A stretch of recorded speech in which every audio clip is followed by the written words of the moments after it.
There's a picture of me. This is me in the orchard. I don't really need a picture of me because you can see me, but there you go.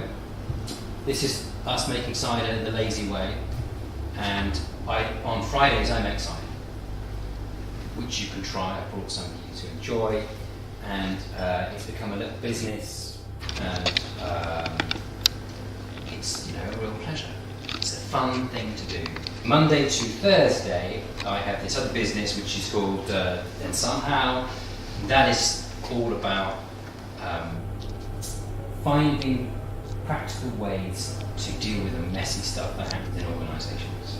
So we talk about making tools a lot, and a lot of the work is working with leadership teams and working with teams throughout organisations and trying to get them to change behaviours, shift cultures. And sometimes that feels like a very hard thing to do when you're somewhere in the middle. Turns out it's a hard thing to do wherever you are. But we'll talk more about that later. And I'm going to talk a little bit about how we're using stories and narratives at work, and share some of those tools with you and some of the stories, but I also want to get you using some of that stuff and get your stories out too. I thought we would start with a little exercise, and you can think about this. But it's quite easy to do this if you work in an organisation. If you're not currently working in an organisation, you might, there's several ways you could do it. You could think about actually what your work is and how you want it to be, or you could think about it in the context of a client organisation or somewhere you've worked in the past or whatever. But I just want you to start thinking a bit about what it's like being in an organisation, and I've got some questions for you to think about. So the question I've written down here is what would you desire in your future organisation? Right, so bearing in mind that caveat, you can decide how you decide to frame that for yourself. Is it going to be a better place to work? Is it going to be more fun, more profitable, better quality? So what would your future organisation be like? So write down a few things on post-it notes so we can share them around.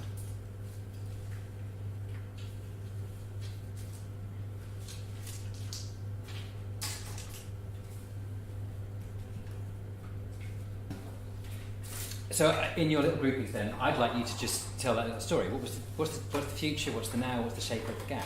And the extension question is, all right, so in your group, what are the levers? What do you think you can do about shifting that stuff? Let's just see what happens. And I'm going to wander around and I'm going to listen a little bit.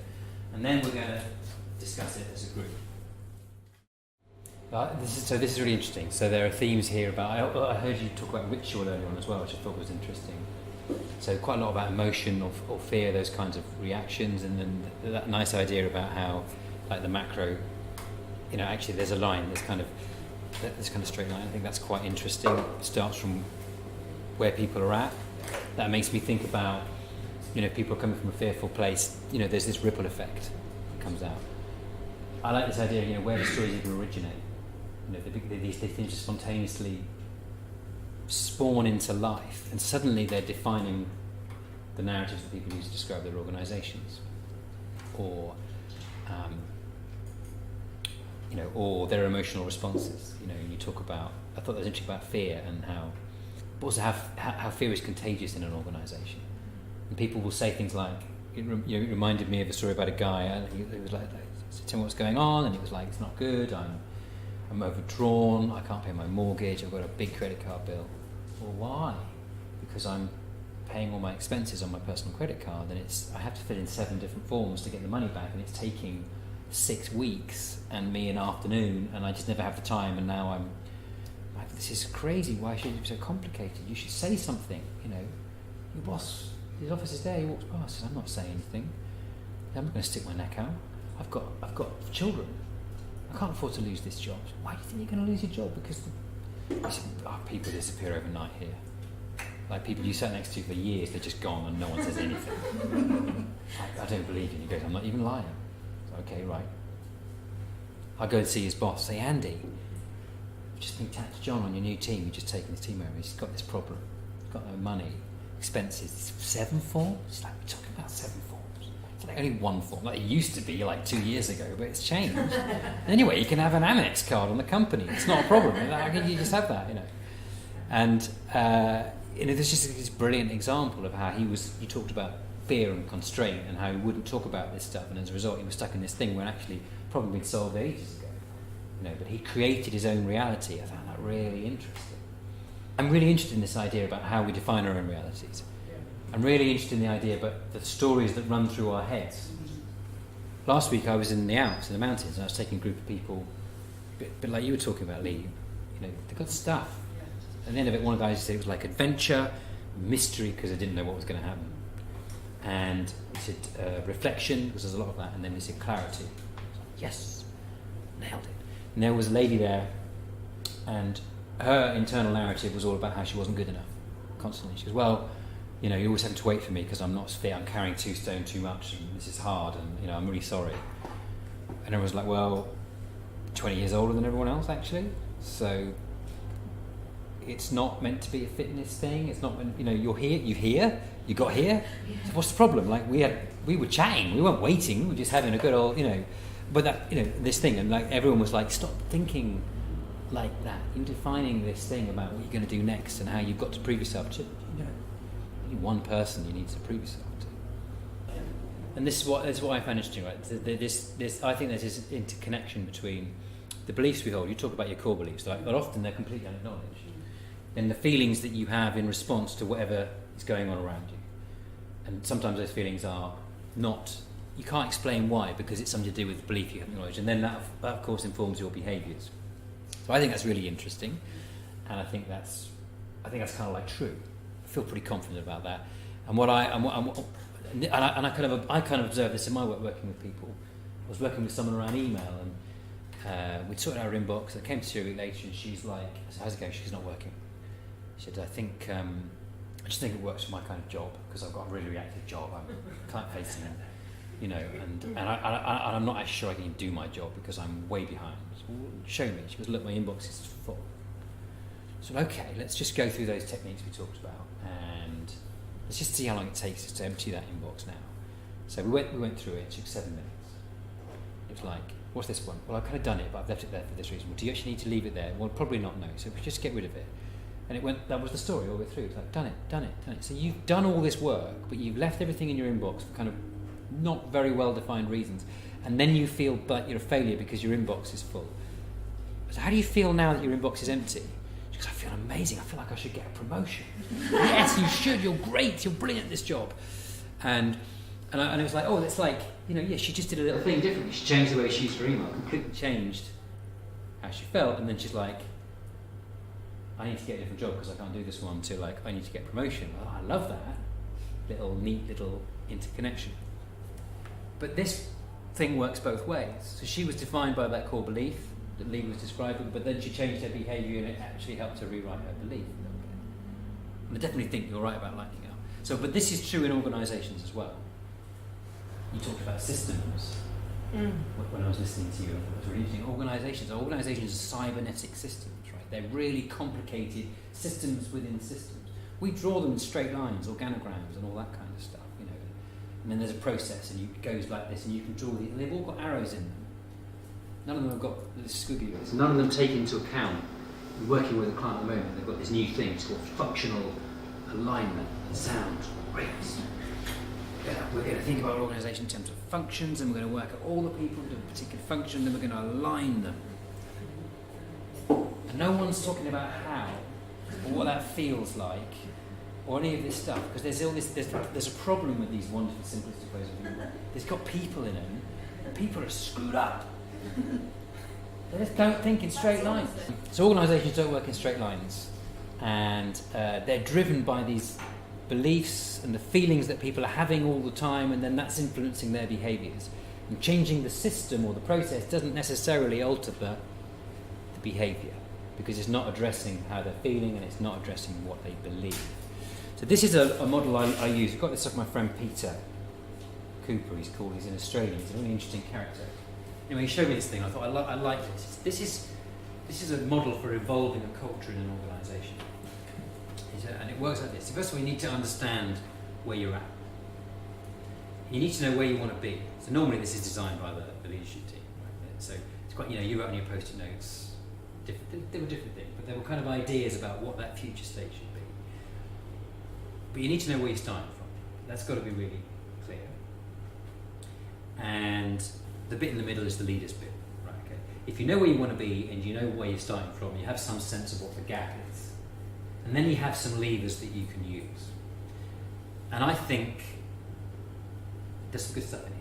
And at the top of that is, talks about practicing new behaviours, what I do and say. Actually, I talk a lot about what you say. Yeah, the stories that you choose to tell about an organisation. And actually, Tasha talks about exactly that. We say we talk a good talk, and then we don't do any of the stuff we just talked about. We just keep on doing what we always did. So then there's this gap. And gaps like that really offend people's core beliefs because it feels like a lie, right? And so then that's just going to create all this inertia. So there's systems in that too. Yes, we have systems that do things that have unintended consequences. We talked about a cybernetic thing, systems in systems. The thing about cybernetic systems is they generally tend to maintain the status quo. It's like, have you ever read those James Lovelock books, the Gaia theory books? Mm-hmm. He started writing in the 70s. He's written one every 10 years, and he gets really depressed about. He's written mankind off, but he's not worried about the Earth because the Earth is a cybernetic system, and it will maintain itself. He talks about how over billions of years the energy output from the sun has quadrupled, and yet the Earth has maintained a very narrow temperature range. Despite all that additional energy coming in, it has all these different systems, trees, algae, animals, feeding into that stuff, right? And then you chuck humanity into it and start tearing stuff up and creating all this stuff, and it knocks the system out. The system is designed to maintain itself. That's what organisations do. They abhor innovation. They love it to be the way it's always been. They love to be this kind of, So we have to do this thing where we go with leadership teams, people who do this kind of work I do, and go, you have to understand where you want to be, and you have to understand where you are. These are the levers. And you know what? It starts with those core beliefs, what you say and what you do, and the congruence. Yeah, we'll change the system. We'll do that too. The other one I find interesting is the idea about the symbols, and how important symbols become. They might be physical artifacts, but sometimes they're not. So I worked with a council, city council, and a chief executive, and she had a car parking space in the car park next to the door to get in. Nobody else had a designated parking space, just her. One rule for her. There was a list of mobile phones that you were allowed to have to do your work, but she had a mobile phone that wasn't on that list and had to be specially supported because she was the fifth floor where her leadership team, all the directors, the various directorates existed, and their aides. Everybody in the council had a pass to get in, obviously, but nobody's passes worked on that fifth floor. You had to have special dispensation to get in. Which meant if you work for the council, you weren't allowed in. Why allowed in with secret stuff? There's secret stuff everywhere in councils, right? So you had to hover outside and then sneak your way in if you wanted to talk to somebody, or you had someone else come out and get you. These really interesting symbolic things that said something that was not written down or vocalised, but that everybody understood implicitly about what that meant about their status in the organisation. And I just told you a story about trying to get into that fifth floor. Well, that's just a story that I picked up. So that was a story that existed in that organisation. And when you think about culture, I think this definition of culture is these traditions, these stories, these components that program the people part of organisations. That's the heart of the culture. And if you're going to change a culture in an organisation, you need to start thinking about the language and the stories that are taking place.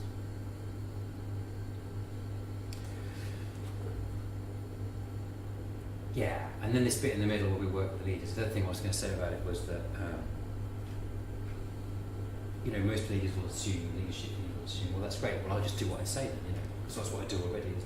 And I go, well, yeah, that's really good start. But when you do it, you'll discover that they don't believe you. And then you'll come back and tell me it didn't work. And I go, no, it did not work. You just haven't finished the job yet. So what did you learn about, when you said that thing and they didn't believe you, what did you learn about what they heard? Maybe you're discovering something about their reality. So now you need to go and do it again or back it up. Or you need to modify your language, change the story because they can't handle the story because of where they exist. I'll talk about that more in a minute. Yeah, so I want to talk about the tools. So usually when you go into organisations, they'll say, so how do you know what the current culture is? How do you know? What do you do? They go, well, we've got the staff survey. Boom. Brilliant. Let's get the survey out there. So, and Ian will remember, this was an employee that we work with, and look at this. 75% of people in this organisation feel respected. Big tick. Wow, that's brilliant. Well done. So the thing is, when we've spoken to people in this organisation, what we discovered is that the one thing that they would change, and I'm not even making this up or exaggerating, literally somebody on every team said this: if there was one thing I could change, it would be that my team was more respected in this organisation.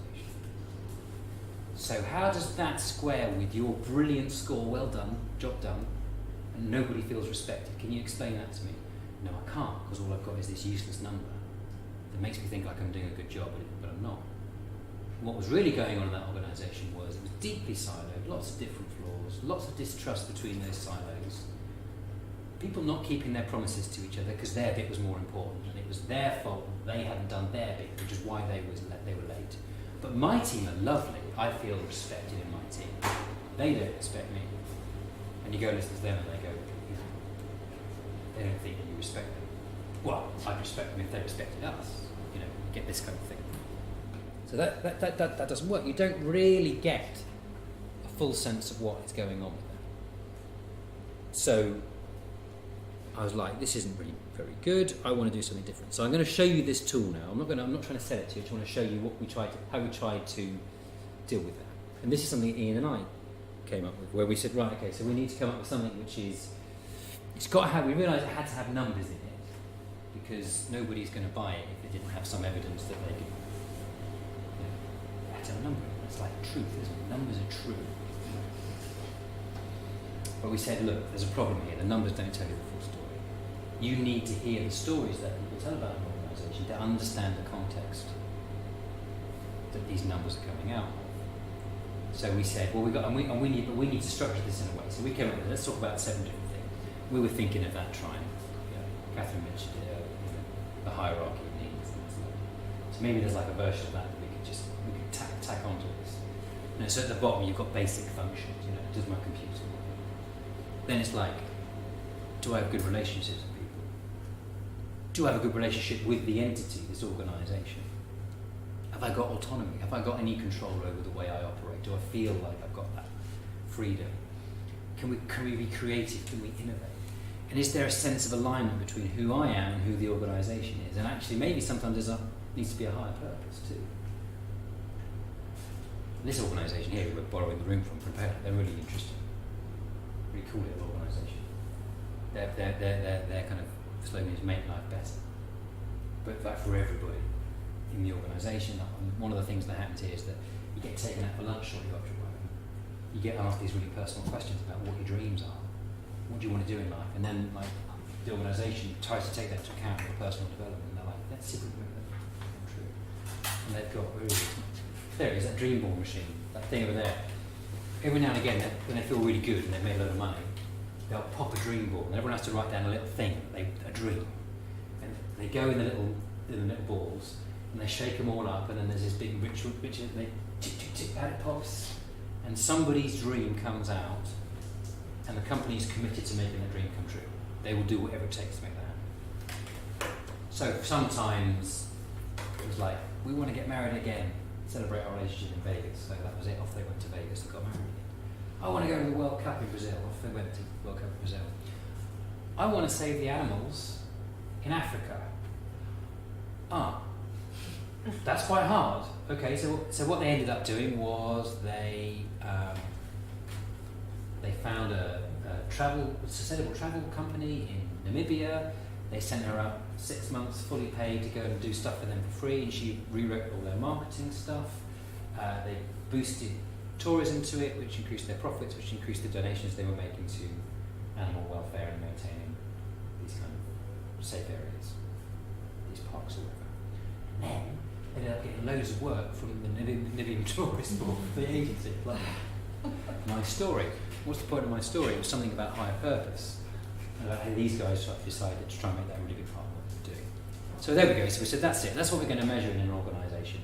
And we go in and we get people to rate the organisation. So far, so good. Sounds like an employee survey, right? So yeah, there's all the numbers.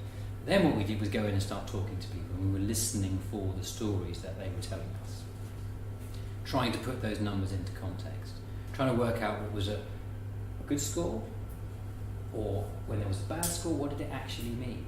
And then when we played this stuff back, we go, people say this and this and this. So they'd say things like, I'm just going to pick on these guys again, one of the nice things they did was provide breakfast cereal. But they knew they got it wrong when somebody had a tantrum because there weren't any Cocoa Pops. It's like there was this sense of entitlement that had crept into this place that was making such an effort to look after them. And it was like, we got this balance wrong. This is a great place to work, but this is not a fair exchange. Let's think really hard here about what that meant. Well, that example we gave where respect wasn't what people thought. Okay, here's another example. So I talked earlier on about that, about how the leadership, this thing about, well, it won't work because I tried that thing and they didn't hear it. No, they didn't hear it because you know what? They see the world completely differently from where they are. So here this was another client, and we said, all right, what about, we separated out. These are people identified as leaders. And look at the things that they rated themselves most highly on. Things like, this organisation develops people, like, we all agree because that's what we've experienced. It's like, look at what people who aren't on the leadership team, how they score that. This is not quite right, is it? You're having a great time, and they're not having a great time. And here's a really interesting one, right? So while you're having a great time, these guys think they're being really innovative, you think they're a bit shit. Yeah, so, not only are you having the best of the deal here, but you also slightly despise them. We kind of need to talk about this.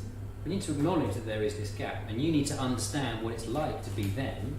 Because if you really want that to change, we need to put them in a good place. So this raised all kinds of interesting questions. This was a very confident organisation that was experiencing this. They had no idea that there was this hole. And then it was the stories that made them feel that when it came out. The realisation that whatever they said wasn't going to be received because they were living in a very different place. The understanding. They had to hear that story from us to understand what that might mean. And when we do these surveys, we have to curate a narrative that we think. So it's a dark art. It's not the science of numbers. It's the act of telling a story that this group of people need to hear to make them change and understand what might be going on, what their levers might be. So it's like stories within stories. So here you go. Here's another thing where. We try to tell a story by defining the different communities, constituencies within the organisation, so that they could, because actually it's not them and us. It's more complicated than that. You've got people who felt that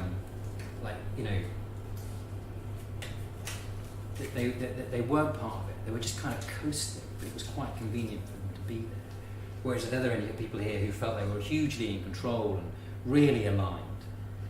And so it's like you have to think about how there's more than one community, more than one audience, and they are telling different stories about themselves and about what their place in this organisation is. And as a leadership team, you need to think about what those stories are, so that you can communicate at the same level. Yeah, because if you don't know what their realities are, I think that's really risky. Listening to the stories and understanding the reality that's being created by that is very powerful. So we had another client who was a national charity, and they had a tough old time actually, and they ended up having a year without a proper leader, and then they brought in a new boss.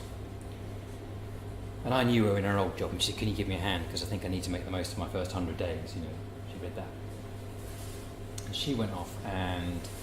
She said, well, you need to listen to these people and acknowledge what they experience. And she went out and she did this listening exercise that we helped to curate.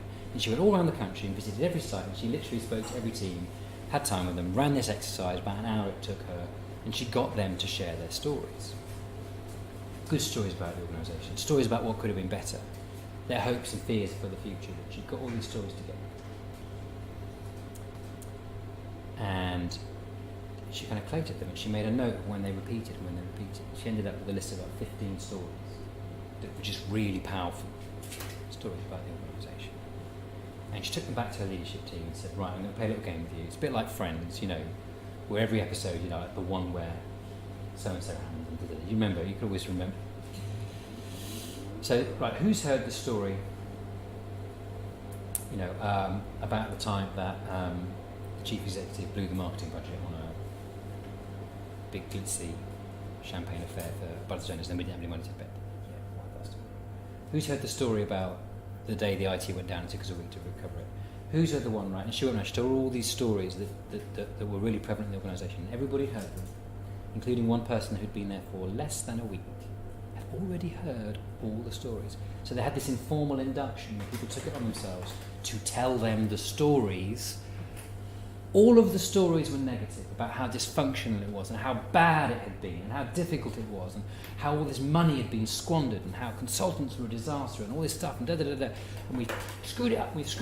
So you've been in there for a week and all you know about this organisation is how bad it is. She said, this is the reality that we have created in our organisation. This is what everybody believes about our organisation. These stories are revealing what people believe.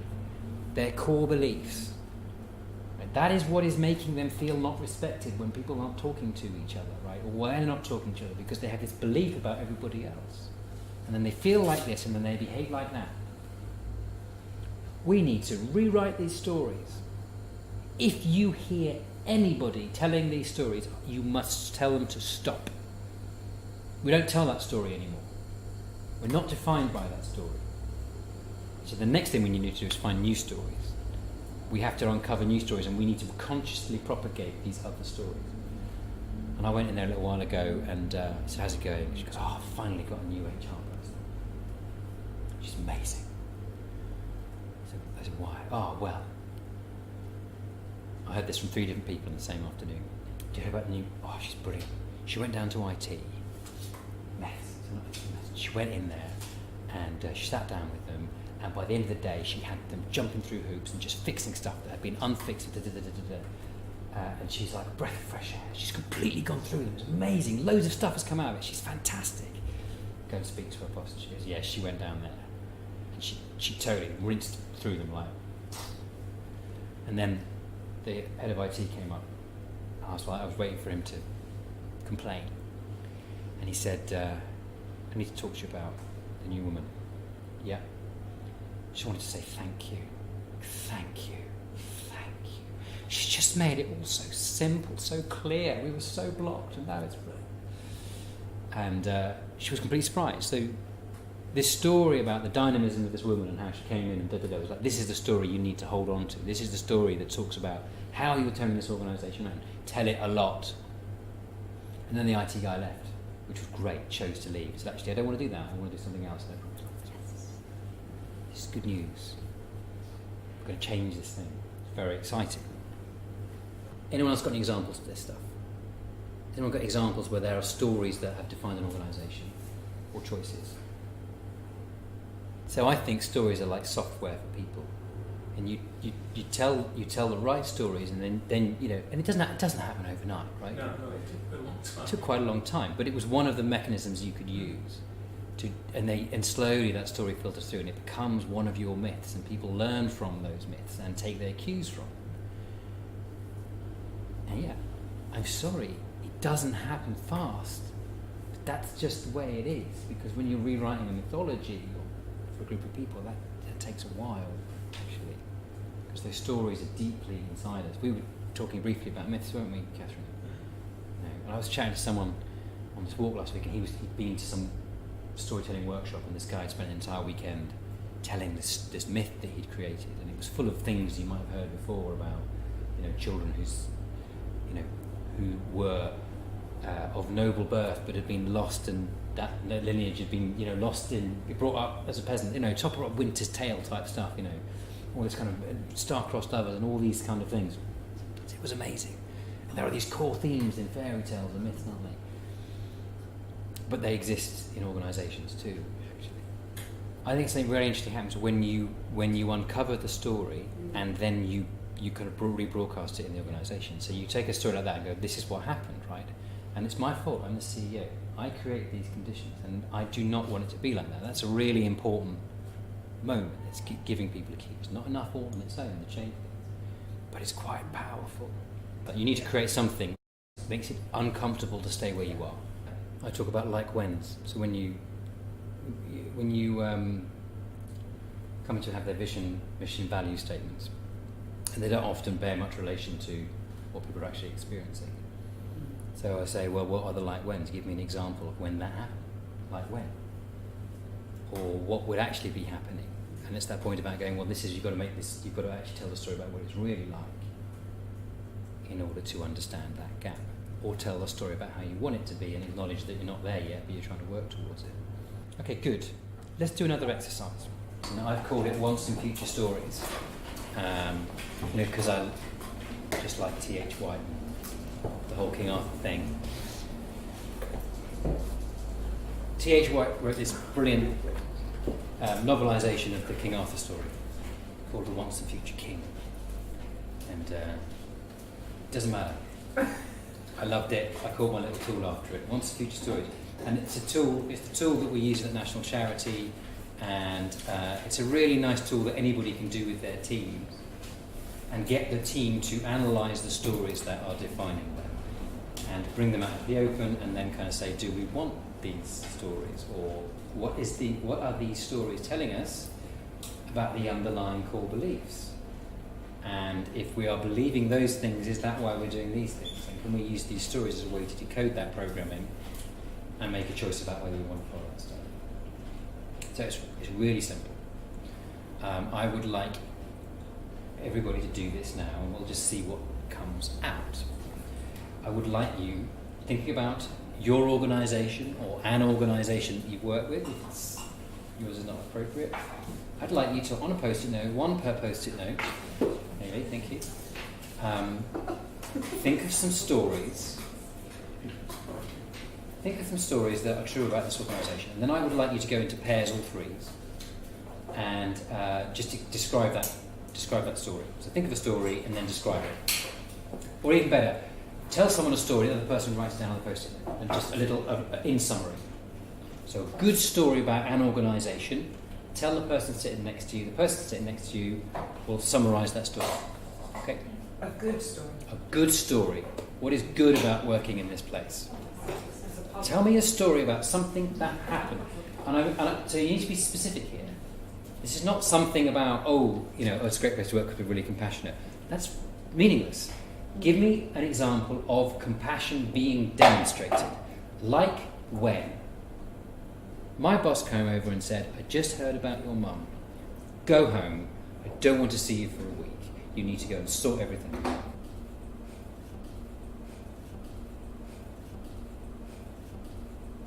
So normally when we run this exercise, we're doing it with large groups of people or small groups. People who know each other would be the normal context. Now we don't all know each other, so we don't actually have the ability to compile the stories. But if we did all know each other, I would be saying, right, okay, I want us to organise all the stories on this table here. And I want to stand and look at them. I want to see which ones are grouped around themes. And you might be able to do this in your groups.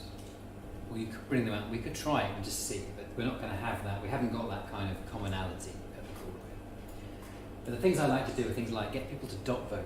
Have you heard that story? Which are the stories with the most dots? Are they actually ones that really resonate in this organisation? What could we cluster them? We've got similar stories about different things, but there is a theme.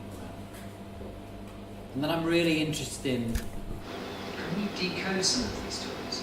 So Tash and I were just told me a story about a colleague who had a really bad experience with a manager who under stress became really snipey and difficult and put a lot of pressure on Dan, and it was difficult.